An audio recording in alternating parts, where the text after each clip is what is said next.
दिल्ली का पंजाबी बाग इलाका उस समय दहल उठा जब ओल्ड स्लम क्वार्टर्स में एक बेहद दर्दनाक खबर सामने आई।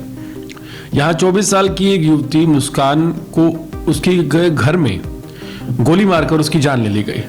और हैरानी की बात यह रही कि आरोपी किसी और जगह का नहीं था, वली का था। इसका नाम नीरज बताया जा रहा है, जिसने वारदात के बाद खुद के सीने में भी गोली मार ली और मरने की कोशिश की। पुलिस के मुताबिक थाना पंजाबी बाग को सूचना मिली कि एक घर में महिला और पुरुष दोनों घायल अवस्था में पड़े हैं। पुलिस तुरंत मौके पर पहुंची। घर का दरवाजा आधा खुला था। अंदर का नजारा काफी ज्यादा खौफनाक था।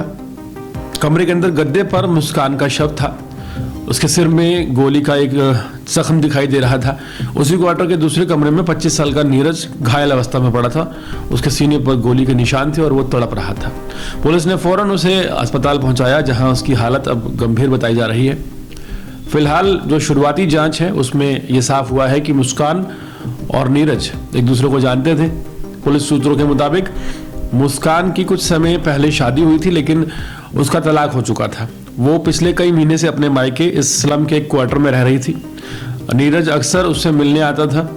आसपास के जो लोग हैं उनका कहना है कि दोनों के बीच रिश्ते को लेकर कुछ तनाव चल रहा था।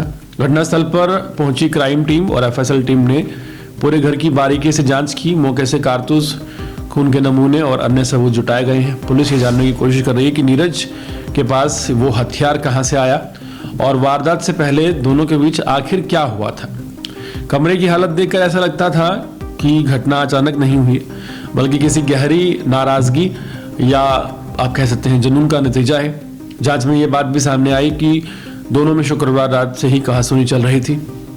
पुलिस ये भी पता लगाने की कोशिश कर रही है कि क्या मुस्कान ने नीरज से दूरी बनानी शुरू कर दी थी।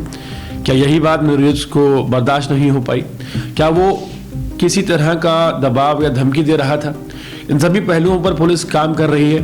पुलिस ये भी पुष्टि कर रही है कि गोली पहले मुस्कान को मारी गई या नीरज ने खुद को पहले घायल किया। शुरुआती अनुमान ये है कि नीरज ने पहले मुस्कान को सिर में गोली मारी और फिर खुद के सीने में गोली दाग दी, लेकिन ये सब अभी रिपोर्ट और बयान दर्ज होने के बाद ही साफ हो पाएगा। पड़ोसी ने बताया कि रात में किसी ने कोई गोली चलने की आवाज़ नहीं सुनी। उनका कहना है कि जो इलाका है वो शोर शराबे वाला है, इसलिए शायद आवाज़ उनके कानों तक नहीं पहुंची होगी। सुबह जब एक शख्स ने दरवाज़ा खोला, उसने झांक कर देखा और पुलिस को तुरंत इस बात की इत्तला दी। पुलिस अब मुस्कान के परिवार से भी पूछताछ कर रही है कि क्या उन्होंने कभी दोनों के रिश्तों को लेकर कोई शिकायत पुलिस में दी थी। क्या नीरज पहले भी उसे परेशान करता था? कई सवाल हैं जिनके जवाब अब केस की दिशा तय करेंगे। फिलहाल नीरज की हालत काफ़ी ज़्यादा गंभीर है। वो बयान देने की स्थिति में नहीं है, लेकिन पुलिस का यह मानना है कि अगर नीरज बच जाता है तो इस केस में वो सबसे महत्वपूर्ण कड़ी साबित होगा। उसके पीछे का रीज़न ये है कि जो नीरज है वो सबसे ज़्यादा इस मैटर को जानता है और क्यों गोली चली, कहाँ से हथियार आए, सभी सवालों के जो जवाब है वो नीरज ही दे सकता है। ये घटना एक बार फिर दिखाती है कि रिश्तों में बढ़ता अविश्वास, जुनून और पॉसेसिवनेस किस तरह जिंदगियां बर्बाद कर सकती हैं। मुस्कान की मौत सिर्फ एक हत्या नहीं, बल्कि ये उस सोच का नतीजा है जहां कोई प्यार का नाम लेकर किसी की जिंदगी पर अधिकार समझ लेता है। यह हादसा समाज के लिए भी एक चेतावनी है कि किसी भी रिश्ते में हिंसा, दबाव या जुनून कभी भी समाधान नहीं होते। आखिर में जो नतीजा निकलता है वो केवल पछतावा और बर्बादी ही होता है।